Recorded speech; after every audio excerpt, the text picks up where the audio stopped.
আসসালামু আলাইকুম। চাঁদপুর সদর ভার্চুয়াল স্কুলের পক্ষ থেকে আমি মোহাম্মদ নাসার আহমেদ খান, সহকারী শিক্ষক, উত্তর শাহতলী জোবায়দা বালিকা উচ্চ বিদ্যালয়, চাঁদপুর সদর, চাঁদপুর। আজ আমি নবম দশম শ্রেণীর হিসাব বিজ্ঞান বই থেকে আর্থিক অবস্থার বিবরণীর 12 নম্বর অঙ্কটি নিয়ে আলোচনা করব। তোমরা যারা আমার ক্লাসটি দেখছো এবং শুনছো, প্রত্যেকে 180 পৃষ্ঠার আর্থিক অবস্থার বিবরণীর 12 নম্বর অঙ্কটির দিকে লক্ষ্য করো। আমরা লক্ষ্য করি যে বইতে কি লেখা আছে। খাদিজা অ্যান্ড কোং এর 31 ডিসেম্বর 2017 তারিখের রেওয়ামিলটি নিম্নরূপ। 1 নম্বরে প্রারম্ভিক মজুত পণ্য 15,000 টাকা, পণ্য ক্রয় ও বিক্রয় 40,000 টাকা, বেতন 5,000 টাকা, ফেরত 3,050 টাকা ও 1,750 টাকা, বিমা প্রিমিয়াম 750 টাকা, ডাক ও তার 1,300 টাকা, পরিবহন খরচ 2,500 টাকা, বিজ্ঞাপন খরচ 2,750 টাকা, বার্তাপ্রাপ্তি 1,000 টাকা, কুরিন ও সন্দেহজনক দানা সঞ্চিতি 2,600 টাকা, বিবিধ দানাদার 40,000 টাকা। এই একটি রেওয়ামিলের পাশাপাশি কিছু সমন্বয় হিসাব দেওয়া আছে, যার মাধ্যমে আমরা আর্থিক অবস্থার বিবরণীটি প্রস্তুত করতে পারবো। দেওয়া আছে সমাপনী মজুত পণ্য 12,300 টাকা, পণ্য ক্রয় 2,000 টাকা, খাদিজা অ্যান্ড কোং এর স্বত্বাধিকারী 1,000 টাকা পণ্য উত্তোলন করেছেন যা হিসাবভুক্ত হয়নি। দানাদারের উপর 4% হারে কুরিন ও সন্দেহজনক দানা সঞ্চিতি এবং 2% হারে বার্তা সঞ্চিতি রাখা প্রয়োজন। বিজ্ঞাপন খরচ 5 বছরের জন্য পরিশোধ করা হয়েছে। এই অঙ্কটির মধ্যে 3টি প্রশ্নকে আমাদের সমাধান করতে বলা হয়েছে, যা আমাদের হিসাব বিজ্ঞানের 3টি সৃজনশীল প্রশ্নের সমাধান করতে হয়। 1 নম্বরে ক নম্বর সৃজনশীলটি হলো জ্ঞানমূলক। নিট দানাদারের পরিমাণ নির্ণয় করা। খ উপযুক্ত তথ্যের আলোকে যথাযথ ছকে খাদিজা অ্যান্ড কোং এর মোট মুনাফার নির্ণয় করো। বছর শেষে খাদিজা অ্যান্ড কোং এর মোট মুনাফা 57,500 টাকা ধরে বিশদ আয় বিবরণী প্রস্তুত করো। আচ্ছা, এখন আমরা অঙ্কটি করি। ক নম্বর সৃজনশীল দেওয়া আছে যে নিট দানাদারের পরিমাণ নির্ণয় করো। আমরা জানি নিট দানাদারের পরিমাণ নির্ণয় করার জন্য বাকিতে বিক্রয় আছে কিনা লক্ষ্য করতে হবে এবং অনাদায়ী পাওনার অথবা কুরিনের পরিমাণ আছে কিনা, দানাদার বার্তা সঞ্চিতির পরিমাণ আছে কিনা লক্ষ্য করতে হবে। আমরা দেখতে পাচ্ছি সমন্বয়ের একটি এন্ট্রির মধ্যে দানাদারের উপরে 4% হারে কুরিন সঞ্চিতি ও সন্দেহজনক দানা সঞ্চিতি এবং 2% হারে বার্তা সঞ্চিতি রাখা প্রয়োজন। এই একটি সমন্বয় দেওয়া আছে। এখন আমরা এই দানাদারের উপর দানাদার থেকে আমরা এই টাকাগুলো বের করে আমরা নিট দানাদারের পরিমাণ নির্ণয় করব। এখন আমরা প্রত্যেকে বোর্ডের দিকে লক্ষ্য করি এবং যারা এখন আমার এই ক্লাসটি দেখছো তারা বইটি হাতে নিয়ে, খাতা কলম হাতে নিয়ে আমার সাথে অঙ্কটি করতে পারো। প্রথম আমরা ছোট্ট একটি ঘর করে নেব। বিবরণ টাকা টাকা। আমরা 12 নিট দানাদারের পরিমাণ নির্ণয়। বিবরণ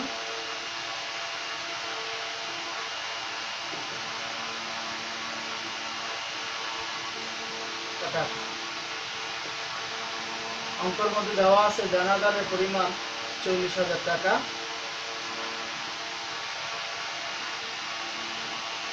আর বিয়োগ সমন্বয় দেওয়া আছে কুরিন ও সন্দেহজনক দানা সঞ্চিতি যা দানাদারের উপর নির্ভর। কুরিন ও সন্দেহজনক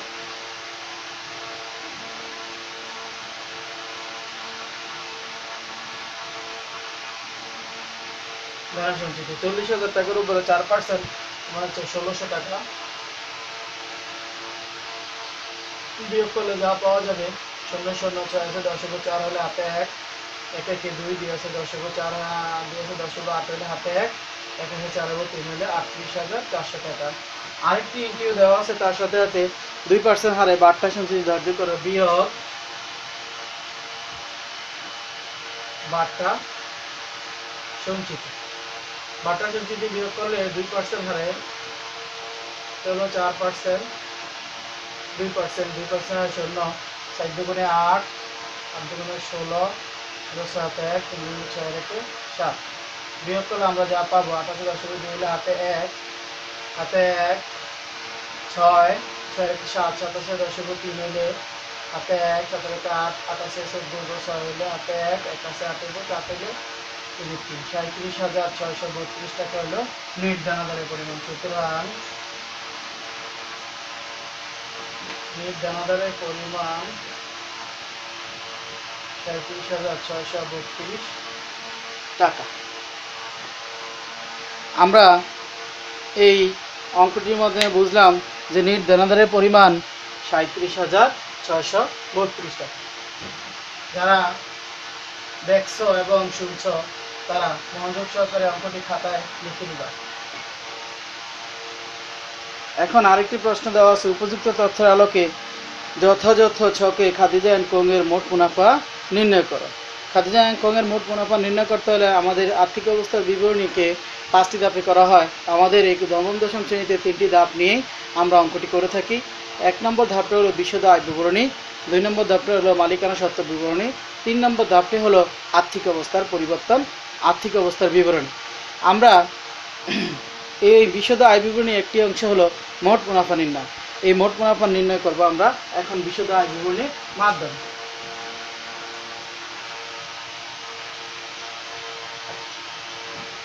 আমি 3 কলাম বিশিষ্ট টাকার ঘরের মাধ্যমে আমরা অঙ্কটি করব। উপরে হেডিং লিখব যে খাদিজা অ্যান্ড কোং এর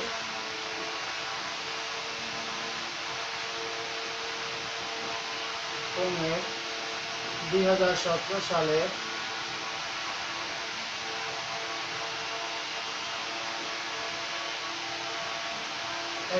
ডিসেম্বর সমাপ্ত বছরের বিশদ আয় বিবরণী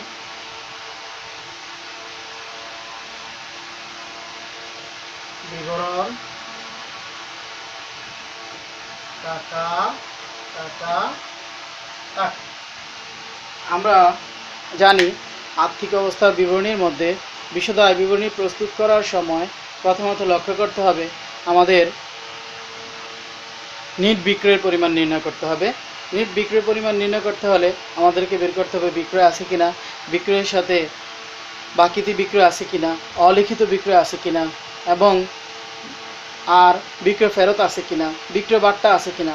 আমাদের এই লক্ষণীয় বিষয়গুলোকে লক্ষ্য করে আমাদের নিট বিক্রয় পরিমাণ বের করতে হবে। আমরা এখানে লক্ষ্য করতেছি বিক্রয় আছে এবং ফেরত আছে, আর ধারে বিক্রয় বা বাকিতে বিক্রয় বা অন্যান্য বিক্রয়ের সাথে সম্পর্কিত আর কোনো সম্পর্ক এখানে নাই।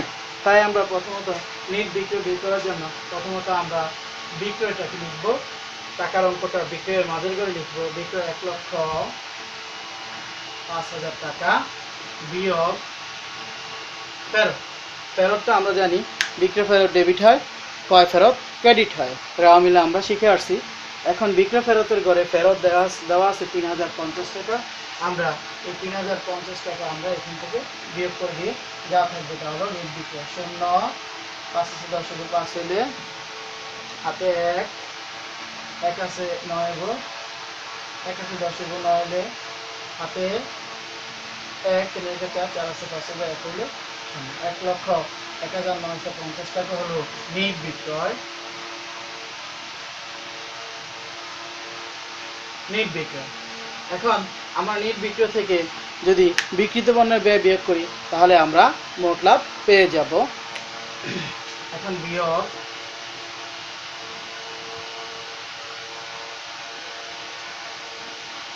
বিক্রিত পণ্যের ব্যয়। বিক্রিত পণ্যের ব্যয় আমরা নির্ণয় করার সময় লক্ষ্য করতে হবে সর্বপ্রথমেই আমাদের মজুত পণ্য আছে কিনা, প্রারম্ভিক মজুত পণ্য। প্রারম্ভিক মজুত পণ্যকে প্রথমে অন্তর্ভুক্ত করতে হবে। আমরা দেখতে পাচ্ছি বইতে প্রারম্ভিক মজুত পণ্য নামে একটি এন্ট্রি আছে। প্রারম্ভিক মজুত পণ্য একদম প্রথমেই লেখা আছে 15,000 টাকা, যা আমরা মাঝের ঘরে বসাবো। তারপরে আমাদেরকে লক্ষ্য করতে হবে নিট ক্রয় বের করতে হবে। নিট ক্রয় বের করার জন্য ঠিক নিট বিক্রয় যেভাবে বের করা হয়েছে ঠিক নিট ক্রয়ের পরিমাণটা ওইভাবে আমাদেরকে বের করতে হবে। নিট বিক্রয়টা হলো প্রথমত আমাদেরকে নিট ক্রয়ের পরিমাণ, যেহেতু ক্রয়ের টাকা ক্রয়ের সাথে অন্যান্য ফেরত আছে, সমন্বয়ে কোনো কথা আছে, ক্রয়টা হলো 40,000 টাকা বিয়োগ অঙ্কের মধ্যে ফেরত দেওয়া আছে 1,750 টাকা, বিয়োগ করলে আমরা যা পাবো 0, 5 10 5 8 1 7 8 88 10 2 হলে 8 1 2 3 1 1 2 2 আছে 10 8 হলে হাতে 1 1 আছে 4 হবো 3 হলো 38,250 টাকা। আরেকটা প্রশ্ন দেওয়া আছে পণ্য ক্রয় 2,000 টাকা হিসেবভুক্ত হয়নি, আমরা পণ্য ক্রয়টা যোগ হিসেবে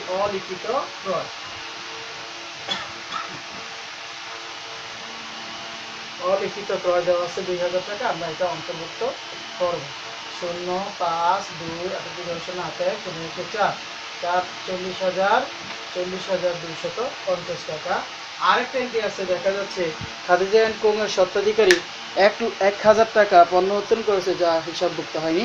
এখন আমরা জানি পণ্য যদি মালিক উত্তোলন করে এই পণ্যের পরিমাণ হ্রাস পায়, তাই ক্রয় থেকে বিয়োগ হয় এবং মালিকানা সত্ত্ব হ্রাস পায়। পণ্য ক্রয়, এটা হলো পণ্য উত্তোলন।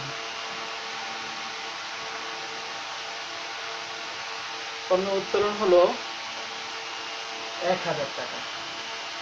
আমরা 1,000 টাকা বিয়োগ করে যা থাকবে 0 5 5 এর 5 2 এর 2 1 আছে 10 এর 9 1 আছে 10 এর 9 হলে হাতে 1 1 আছে 4 এর 3 39,250 টাকা। এখন আমরা নিট ক্রয়ের পরিমাণ পেয়ে গেলাম। নিট ক্রয়, এবার নিট ক্রয়ের সাথে আমাদের যে বিক্রিত পণ্যের ব্যয় নির্ণয় করতে হলে প্রথমে প্রারম্ভিক মজুত পণ্য, তারপরে নিট ক্রয়, তারপরে ক্রয় সংক্রান্ত আনুষঙ্গিক খরচ মানে প্রত্যক্ষ খরচগুলো। এখানে লক্ষণীয় যে প্রত্যক্ষ খরচগুলো হলো আমাদের ব্যবসায় সরাসরি জড়িত এমন খরচগুলো। এই খরচগুলো হলো যে মজুরি, আমদানি শুল্ক, জাহাজ ভাড়া, তারপরে শুধু শুল্ক, পরিবহন, ডক চার্জ ইত্যাদি। এর মধ্যে থেকে আমাদের এই অঙ্কটার মধ্যে শুধু পরিবহন খরচ নামক একটি খরচ আছে, সেই খরচটি আমরা বসিয়ে দিব। পরিবহন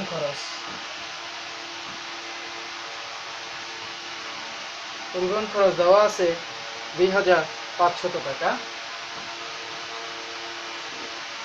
আমরা লক্ষ্য করছি যে এখানে এই পরিবহন খরচ এবং আনুষঙ্গিক খরচের সাথে অন্যান্য আর কোনো খরচ নাই। এখন আমরা মাঝখানে তিনটি সংখ্যা যোগ করে দেব। 0 0 5 এর 5 2 এর 2 5 এর 2 7 9 2 11 11 আর 5 16 6 হাতে 1 3 4 4 5 56,650 টাকা।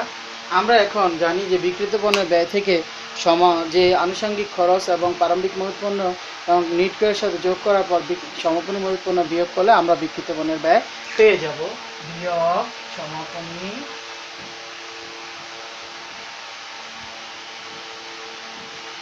মজুত পণ্য আমার সমন্বয়ে দেওয়া আছে 12,300 টাকা। 0 5 এর 5 3 আছে 7 এবং 4 হলে আর 2 আছে 6 এবং 4 হলে 1 আছে 5 এবং 4 হলে 44,450 টাকা হলো আমার বিক্রিত পণ্যের ব্যয়। আমরা এই বিক্রিত পণ্যের ব্যয়টা নিট বিক্রয় থেকে বিয়োগ করে দিলে আমরা যা পাবো মোট লাভ। 0 0 পাশাপাশি মিলে আছে 0 4 আছে 9 হইব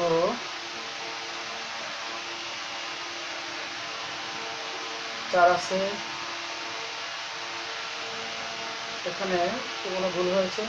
0 0 5 3 আছে 7 হইব 3 আছে 7 হইব 4 হইব 4 3 আছে 3 4 আছে 4 আছে 4 আছে 9 হইব কত হইলে 5 6 7 8 9 350 টাকা 12,300। 0 0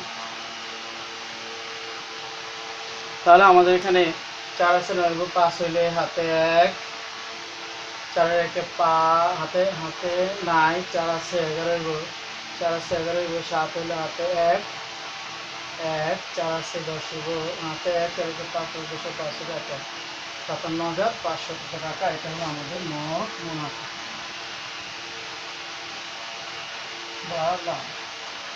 এবার এটা আমাকে সমতা চিহ্ন দিয়ে অঙ্কটিকে কী করতে হবে, মোট মুনাফার পরিমাণ নির্ণয় করতে হবে। এখন আমরা মোট মুনাফার পরিমাণ নির্ণয় করি।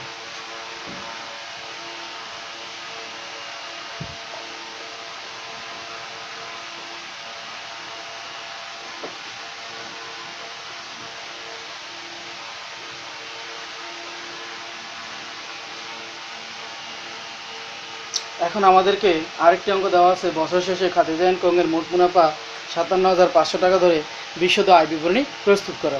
তাও আমরা যে খ নম্বর অঙ্কটি করেছি এর আরেকটি অংশ হলো মোট মুনাফা নির্ণয়। আমরা মোট মুনাফা নির্ণয় নিট মুনাফা নির্ণয় করব বিশদ আয় বিবরণীর মাধ্যমে, তাও একই রকম ঘরের মাধ্যমে।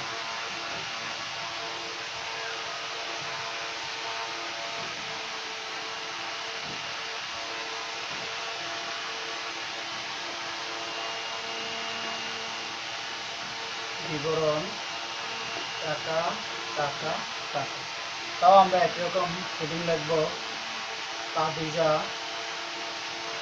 কংয়ের 2017 সালে 31শে মার্চ সমস্ত বছরের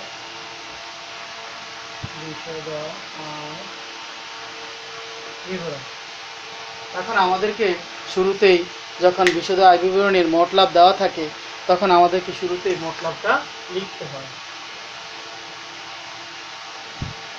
মোট লাভ 57,500 টাকা সর্বশেষ শেষ কলামে লিখে দেব। এখান থেকে বিয়োগ করে দিব পরিচালন ব্যয়।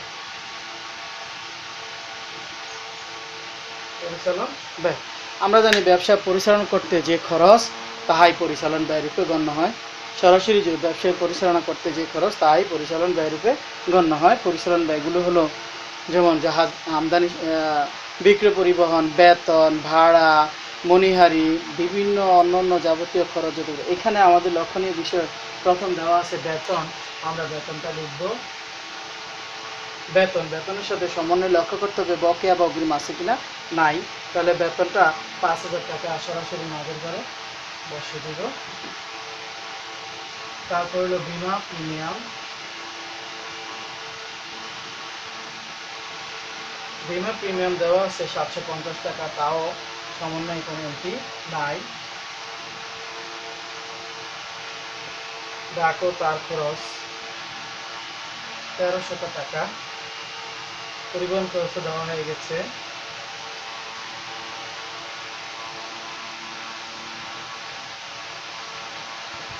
বিজ্ঞাপন খরচ দেওয়া আছে, বিজ্ঞাপন খরচের সাথে একটা কথা আছে 2750 টাকা।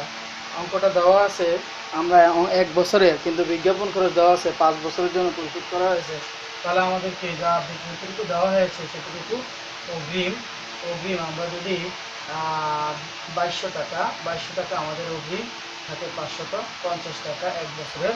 আমরা এই 2750 টাকাকে 5 দিয়ে ভাগ করব। 5 দিয়ে ভাগ করলে আমরা যে সংখ্যাটি পাবো সেটা হলো 1 বছরের। ওই 1 বছরের টাকাকে 4 দিয়ে গুণ করলে আমরা পেয়ে যাব 4 বছরের। ওই 4 বছরের হিসাবটাকে বিয়োগ করে দিতে হবে। বিয়োগ করে দিলে আমরা পেয়ে যাব 1 বছরের খরচ। তারপরে দেওয়া আছে কুড়ি ও সন্দেহজনক জনসংখ্যা। হ্যাঁ, এটা কুড়ি ও সন্দেহজনক জনসংখ্যা আমরা রেওয়া মিলে সমন্বয়ে যে এন্ট্রিগুলো আছে নতুন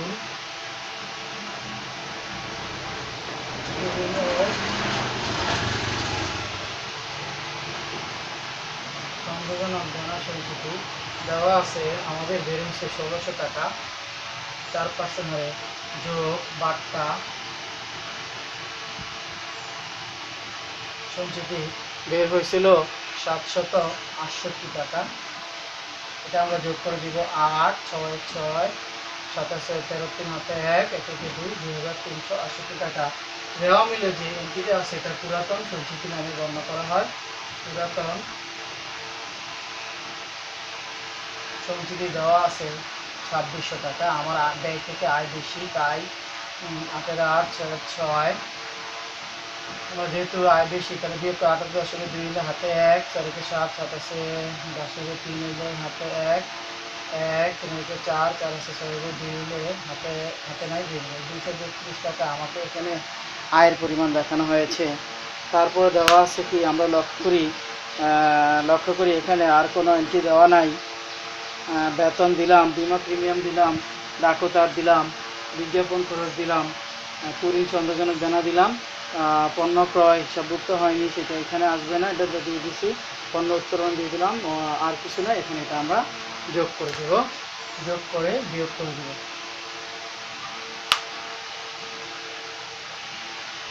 আমরা যোগ করলে যে সংখ্যাটি পাই 5000, ক্যালকুলেটর সাহায্যে যোগ করব। 5000 যোগ 750 যোগ 1300 টাকা যোগ 550 টাকা।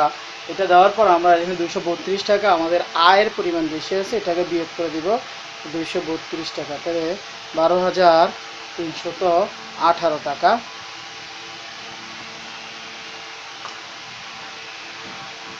12,318 টাকা আমার হলো পরিচালন ব্যয়। আমরা এখন এটাকে বিয়োগ করে দিব।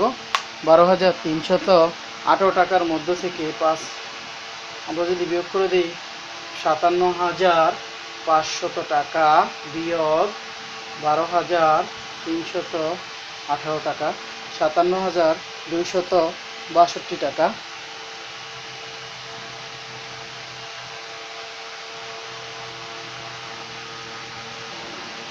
আমরা যদি বিয়োগ করে দিই 0,88 হলে হাতে 1 1 1 1 2 210 হলে হাতে 1 3 1 4 4 আছে 5 হলে 1 হলে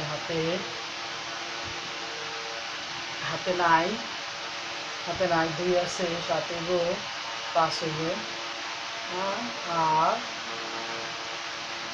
2 আছে 7 হলে 5 হলে আর 1 আছে হাতে নাই 1 আছে 5 হবে 4 হলে 45,182 টাকা।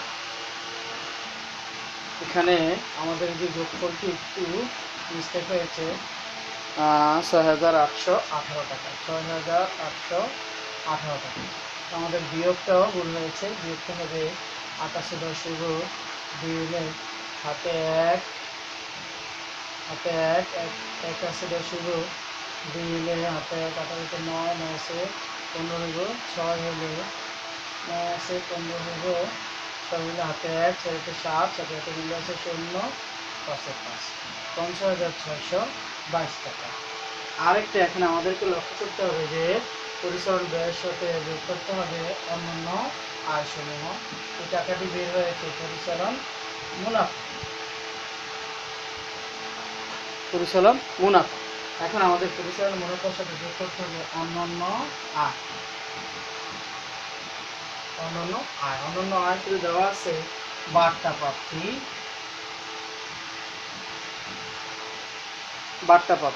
প্রাপ্তি হলো দেওয়া আছে আমাদের এখানে 1000 টাকা। আমরা এই 1000 টাকা এখানে যোগ করে দেবো। যোগ করলে 51,622 টাকা হলো আমাদের নিট মুনাফা। তো সবাইকে আমার এই ক্লাসটি দেখার জন্য ধন্যবাদ জানিয়ে আমি আমার ক্লাসটি এখানে শেষ করছি। আল্লাহ হাফেজ, সবাইকে অসংখ্য ধন্যবাদ।